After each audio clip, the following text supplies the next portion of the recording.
morning everyone. So for this video, we will be discussing what is research and experiment. So specifically our topics will be number 1, what is research? Number 2, what are the different research methods? And number 3, what is experimental design? So for this video, we will only be focusing on the first two topics, which are what is research and what are the different research methods. So yan, what is research? Research aims to find answers to questions through the use of scientific methods. Okay? It is also used to establish or confirm facts, reaffirm the results of previous work, solve new or existing problems, support theorems, or develop new theories. Okay, from the first definition we could see, we have ang unang aim ng ating research or pinaka-aim niya is to answer questions. Ibig sabihin, we have certain questions or problems or curiosity that has to be answered or kailangang i-address. Through research, we could answer those questions. However, nandito yung word na scientific methods. Okay? How we do research or how we answer those questions must be done through a scientific way. Okay? So, hindi lang siya basta-bastang pagsagot, no? Parang nagiging chismis na siya kung ganon. Instead, we use scientific methods. Kumbaga, acceptable yung ating mga methods. Methods no, na may standard no, scientifically and experimentally. Okay? So, specifically, ang mga aims ng research is to establish or confirm facts. Okay? So, we have existing facts or information and we have to validate or to verify those facts. Or pwede rin to reaffirm the results of previous work. This is another validation activity. Then solve or new or existing problems. Okay? So kung may mga bagong problems, okay, and normally itong problems are caused by emerging technology. May mga innovations, may mga bagong mga product or technology.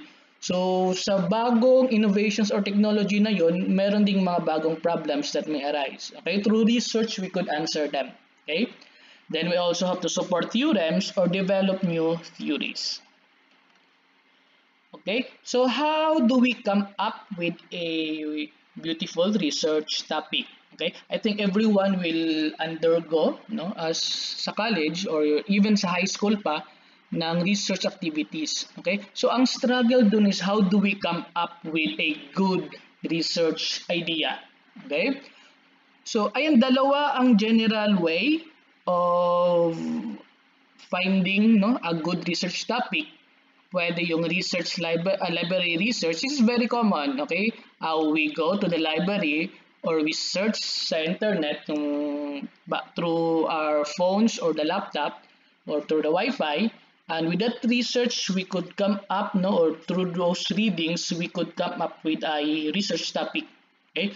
Pwede rin casual or systematic observation. Okay? So instead of reading, so why not observe what is happening in our community or surrounding? Okay? So this is casual or systematic observation. We observe something, no, and we observe a certain problem or a certain challenge. So how do we come up with answers sa problems or challenges na yon? Okay?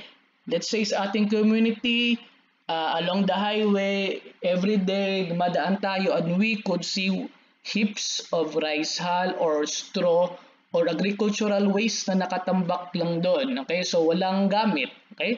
So that is a problem. Okay, so how do we solve the problem of disposal of these agricultural wastes? Okay, so with that observation, we could have a good idea or for a research topic.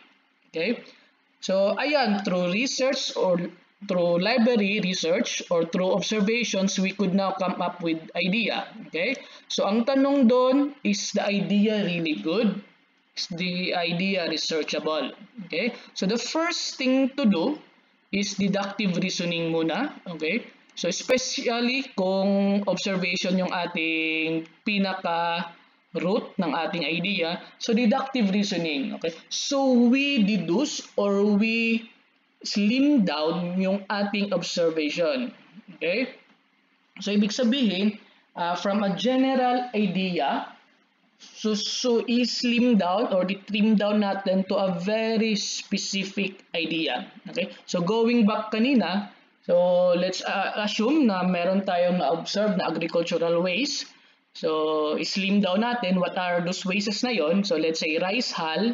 Okay? So nakakalat ang na rice hull. So i-slim down pa natin what are the present uses ng rice hull. Okay? So pwede siyang gawing char, no? Or pwede ring soil conditioner. Okay? So with that, meron na tayong dalawang way of possible utilization, yung paggamit as fuel na char or yung as soil conditioner. Okay? So or even pwede pa nga as engineering material, as additive to fiberboard or certain composite material. Okay? So with those idea, iti-trim down and we could select kung saan doon ang hindi pa masyadong nare-research. Okay? So after that reasoning, no, or pag-deduce ng idea, we develop now the idea into testable hypothesis. Okay? So we develop the problem. We develop the possible solution to the problem. Okay? So going back doon sa rice hull, anong possible na problema doon? Okay, let's say go soil conditioner yung naisip natin. So ang tanong dun, how do we use that soil conditioner? To what specific crop or plant pwede siyang gamitin? Okay? So with that, we could now come up with a hypothesis na magiging maganda siya as soil conditioner to, let's say, to a certain vegetable. Okay? So with that, na-trim down na yung general idea to a specific idea and we have developed a hypothesis that it's possible to use rice hull as soil conditioner. Okay?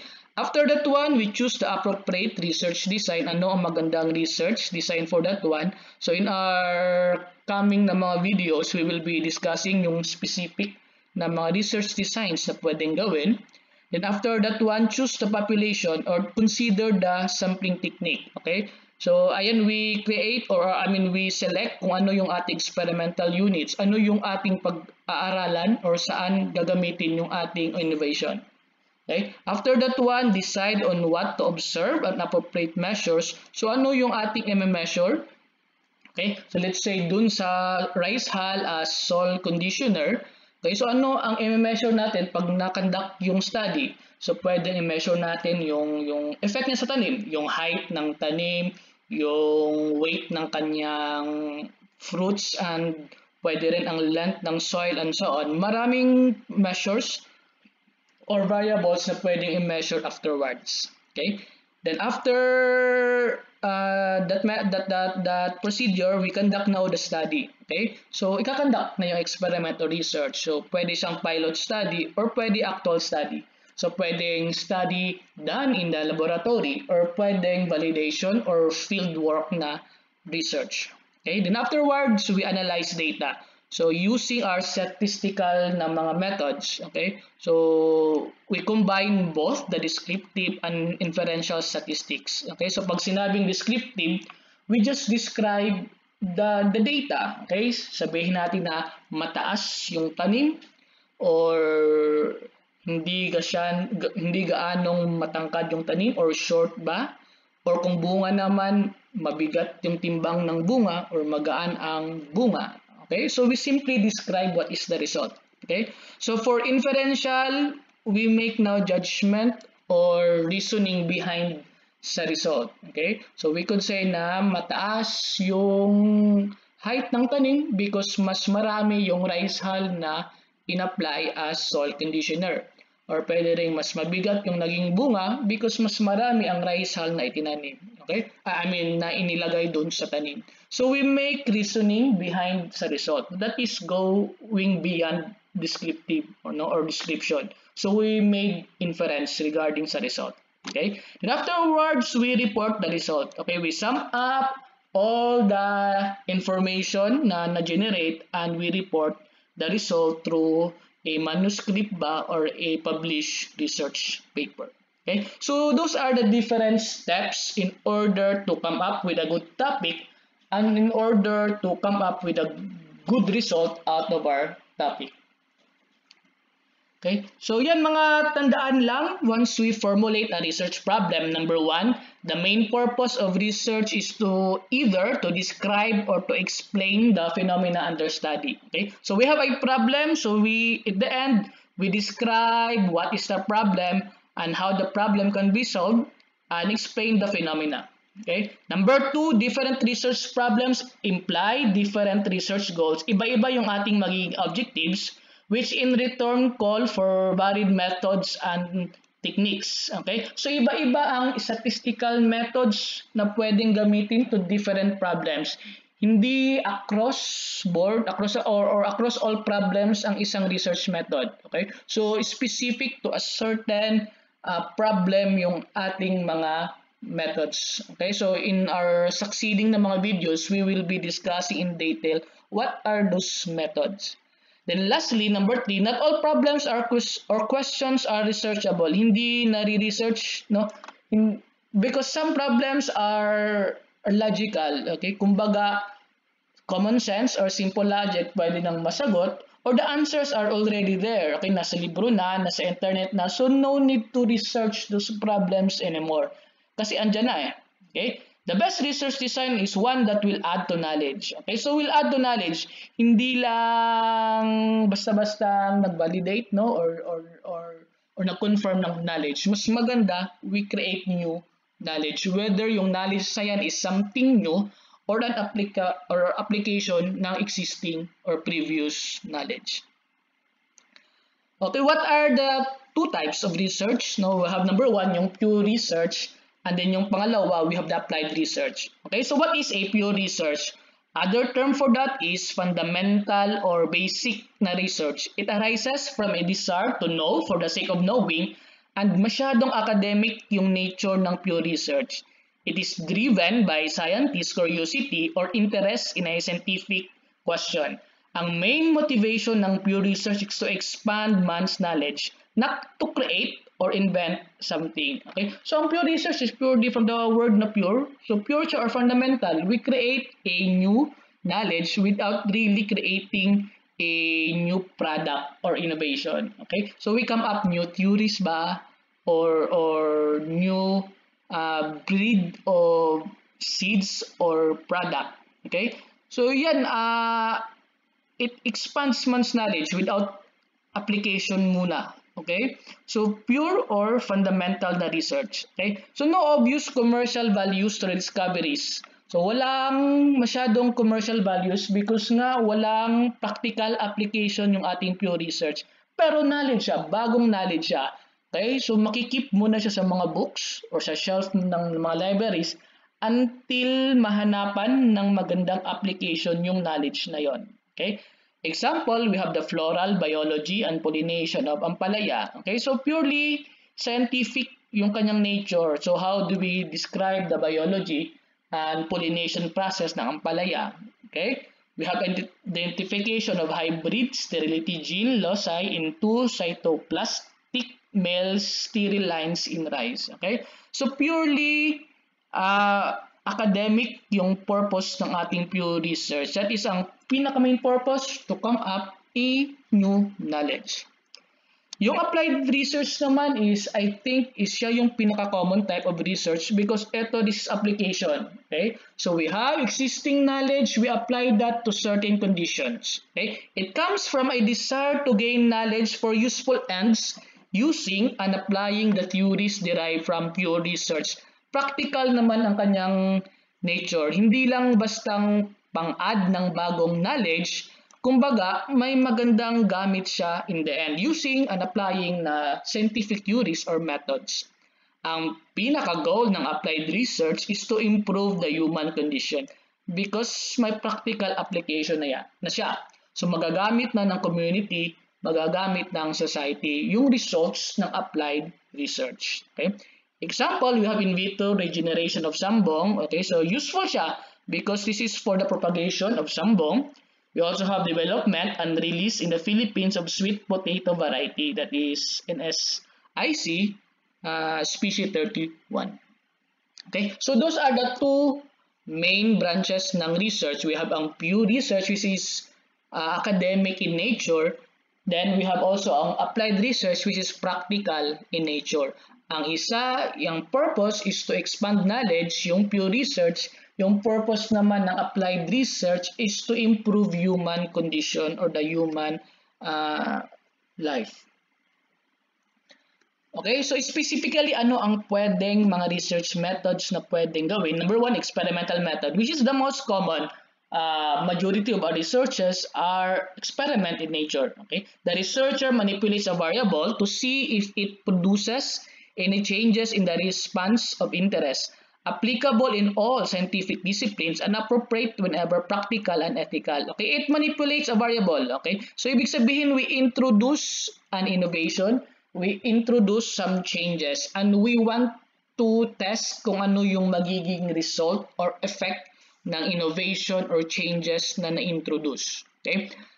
Appropriate siya whenever practical, pwede siyang doable siya, nagagawa yung experiment, and ethical. Okay? Ethical, it might be some experiments might use human subjects or even animal subject. Okay? So we have to consider yung ethics of using alive organisms in conducting certain experiments. Okay, it is the only method by which the effect of manipulated variable can be isolated to detect the cause and effect relationship. And ito nga, ang ating cause for this one are the treatments. This is the innovation or the changes that we introduce. And the effect is the result. We want to measure or to understand kung ano yung nagiging result or effect ng cause that we introduce. Okay? And the experiment is normally done under highly controlled. Highly controlled, dapat kontrolado, and normally nagaganap siya sa isang laboratory setup.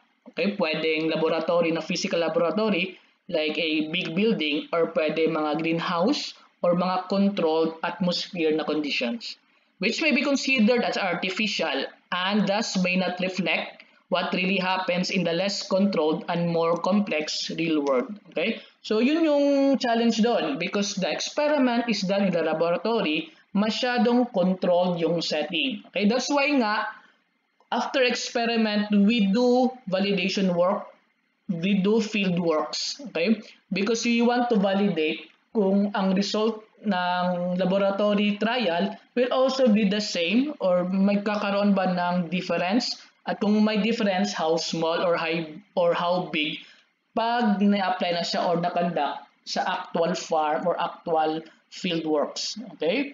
So, yeah, that is the challenge for experiments done in a laboratory or highly controlled na setting. Another research method that we could consider for our research is correlation. It determines the degree and direction of the relationship between two or more variables or measures of variable. Okay? So in this case, we want to understand or determine ano ang relationship ng two or more variables. Okay? We do not introduce innovation changes. Wala tayong alteration or modification sa ating study. Instead, we just simply want to understand or to know kung merong relationship ang dalawang variable. Let's say, ang isang tao, no, we have his intelligence sa math ba, is it correlated to his intelligence sa English? Kung matalino ba siya sa math, matalino din ba siya sa English? Or hindi siya matalino, or the other way around? Okay? So with that, we simply want to understand kung ano ang correlation or may relationship ba yung talino sa math sa talino sa English. But we did not do any modification or we introduce any changes sa tao. Okay, we simply correlate the two variables. And correlation can be used when it is impractical or unethical to manipulate the variables. So we do not manipulate variables. We do not change or introduce any change. Okay? So we just determine kung ano ang relationship or correlation ng dalawang variables we want to study. Number 3, we have also naturalistic observation. Okay, so these are study done in the natural environment. The researcher observes and records some behavior or phenomenon over a prolonged period, and the researchers observe behavior in the setting which is normally occurs rather than the artificial and limited setting of the laboratory. Okay, so for this one, the researcher observed the behavior in the setting or in the natural setting. Kaya nga naturalistic. We observe the natural behavior in the natural environment. Okay, it may be used to validate some laboratory finding or theoretical concept. Okay, so example for this one, we have, let's say we assume na we want to study the natural habitat or natural lifestyle ng certain group of endangered species. So we will study them dun sa natural environment or natural habitat nila, sa wildlife ba or sa dagat. Okay? So we just simply observe yung kanilang lifestyle or ang kanilang behavior in the natural world. Okay? We do not do any modification or we introduce changes. Okay? We just simply observe kung ano yung behavior nila in the natural na environment. Number 4, we also have survey. Okay, data collected via interviews or questionnaires to which subjects are asked to respond. Okay, and it is used extensively in the social and natural sciences to assess attitudes and opinions on a variety of subjects, and the data may be affected by the interviewer or the enumerator. Okay, so ang survey is normally we use respondents or mga human as subjects. Okay, and normally we interview them or we ask them some questions on certain topics ba, and kaya normally yung surveys they are used to assess attitudes and opinions. Okay, and ang danger lang dun, it can be affected by how the interviewer conducted the interview or how the enumerator presented the questions ng survey. And then the last of this research method, we have the case study. Okay? So similar to survey, however, yung ating number of respondents are very few. Kaunti lang yung ating interviewees. Okay? So yan, it gets a detailed contextual view of an individual's life or particular phenomena. And useful siya when the researcher cannot, for practical or ethical reasons, do experimental studies. It involves one or few and therefore may not represent the population. Okay, so walang sampling method, na random sampling method na sinusunod yung ating case study. It is more of a convenient sampling or purposive sampling. So whoever ang nag-fit sa ating criteria for our respondent, siya na yung kukunin. And normally, maganda ang case study kung mahirap maghanap ng samples. Okay? So let's say yung ating gustong pag-aralan are the work environment ng isang canning factory. So yun, mahirap siya i-conduct kung lahat ng canning workers or factories yung ating i-consider. So why not we do a case study? Isang canning factory lang and then we study the working environments dun sa factory na yun. So magiging case study. Because case-to-case basis siya, and that case is for the canning factory under study. Okay? So yun nga, the results may not represent the population. Okay? So the results is only good for that particular case or that particular canning factory kung yun ang yung ating subject. Okay? So those are the different research methods na pwedeng nating i-conduct. Okay? For our next video, we will be considering the principles of experimental design.